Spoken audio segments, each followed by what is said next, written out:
Mr. Kinson, you may begin. Good morning. My name is Henri Kinson. I grew up in Whitewater, went to Whitewater School District, and then to undergrad at UW-Whitewater.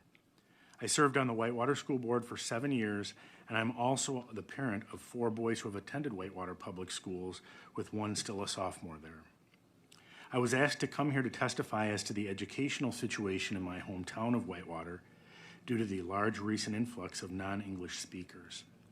Put simply, educational outcomes by every metric are falling like a rock in Whitewater. When I attended Whitewater School years ago, as a small university town, our outcomes were great.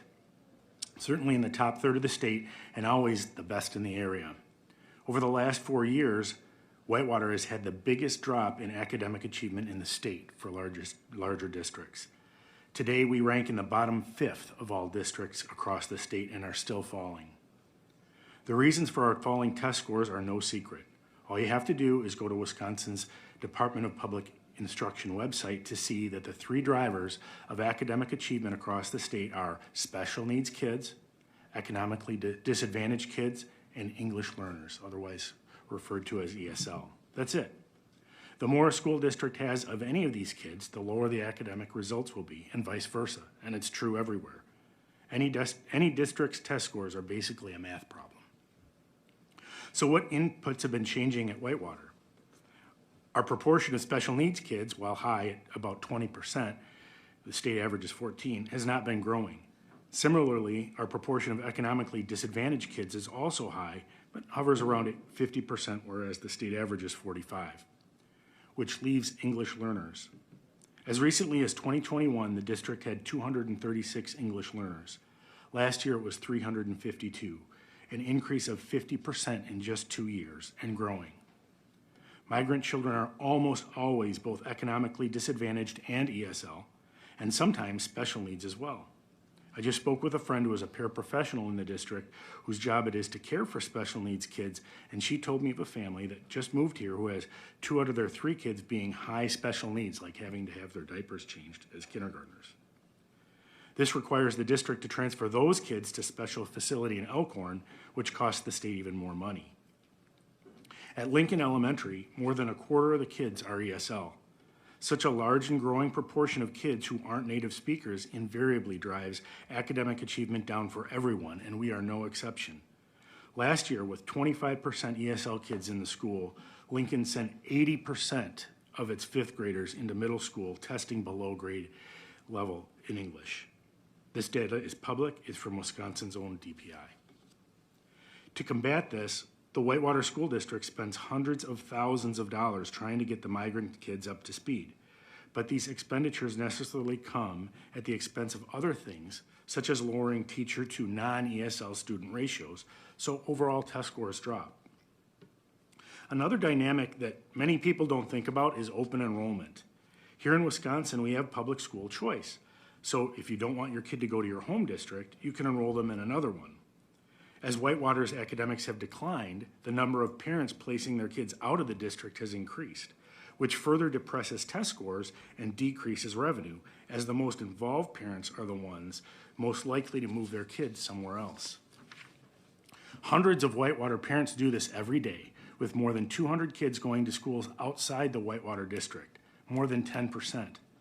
This includes our own school board president, who sends her kids to neighboring Elkhorn to attend school, where they have less than 5% English learners and much higher test scores.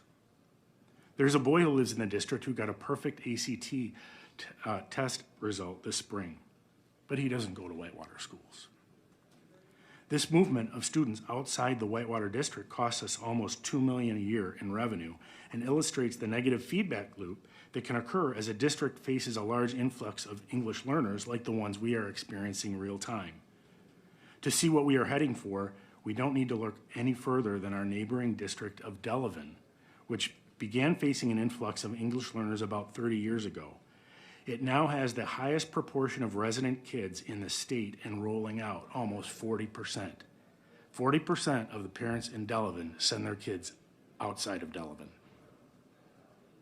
It has perennial problems passing referenda and low test scores that are actually worse than Whitewater's, but Whitewater is not far behind. I'm often asked what can be done to remedy the situation. At this point, I will ask anyone who will listen, please just stop the bleeding. This is a problem not of our making and out of our control.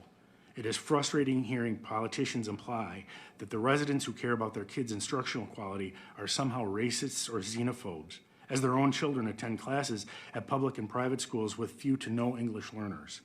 Some of our classrooms are half English learners. Thank you, and I look forward to answering your questions. Thank you, Mr. Kinson. I now recognize a representative from Florida for his questioning. Mr. Kinson, did I understand the end of your testimony to be that in Whitewater there are classes now in the school district where half the kids don't speak English? Not English learners. I mean, they are English learners. Yeah, their English is a second language. Correct. Yes. So how do the teachers deal with that? One of the ways is that we have a second teacher there who translates. And so who bears the cost of that? Well, the district. And is that one of the reasons why the local governments are having to pursue referenda, is just the cost structure? Or how does that get absorbed by the district if you're doubling your labor costs in some of those classrooms? Well, the district's never going to tell you that, right? Instead, money's fungible. So they'll say, well, we need it for the roofs, right? Well, they spent the money for the roof somewhere else. But, aside from the money, it affects the educational outcomes. Honestly, that's what concerns me more than the money, is that the educational outcomes for the other kids, it affects them all. There is no cohort in Whitewater of kids, cohorts educational speak for any subgroup of kids, that's not testing below average. Boys, girls, native speakers, ESL, they're all below average. And that wasn't the case before this influx of migrants, right? Right. It's been a steady decline. So what do you say to those who say, this is your obligation? We're the richest country in the world.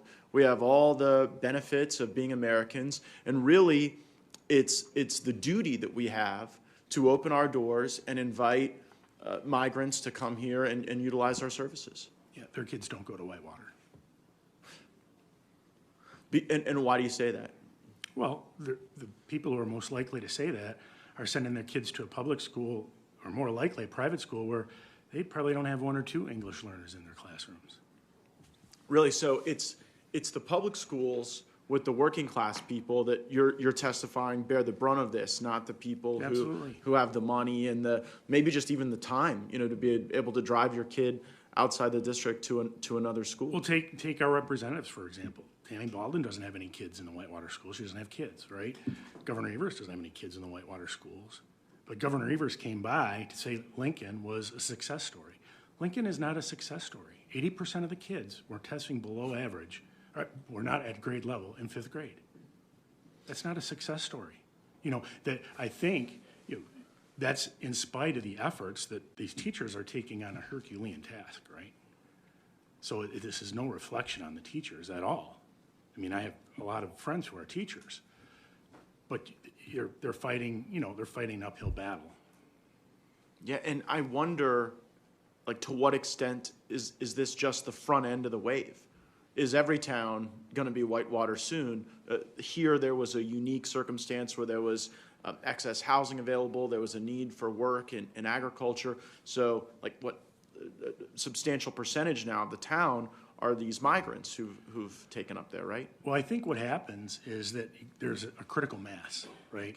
If you have one or two kids in a classroom that aren't English speakers, it's not going to set back the instruction. But you get to a certain critical mass, and then all of a sudden, it affects everybody. And what is that critical mass? I'm sure there's some person smarter than me who could tell you that, but we're at it. Yeah, I wonder, because I actually know a little bit about that. When there's a student who is not speaking with proficiency or learning at proficiency, it's very different than when you got a third, half the class that caused the teacher to have to not even teach to the middle of the class, but to teach to the bottom of the class, really. And then you don't get that achievement. I think that the people who want open borders are willing to accept that as just an acceptable cost of open borders. That if students don't do as well if our hospitals, if our schools are overrun and overburdened, that's okay so long as we're serving this broader goal that they have of open borders. And that just strikes me as cruel. It's cruel that you would subject students to diminished learning for this social experiment. Do you have any other reasonable explanation for it? I don't, and in fact, you see that dynamic at Whitewater because it's a liberal town. So a town that used to be really focused on education, now all of a sudden are totally disinterested in test results. You just never see them talked about, right? And when I bring them up, you know, I'm the devil there. They totally don't want to talk about it, right? And it's like, well, like I said, our school board president sends their kids somewhere else. Well, I appreciate you being here. My time's expired, but I would think that rising student achievement would be something that could unite people, even of different political persuasions, and the things that diminish that achievement should be dealt with and not just accepted as a cost of doing business. But thank you very much for your testimony. I yield back.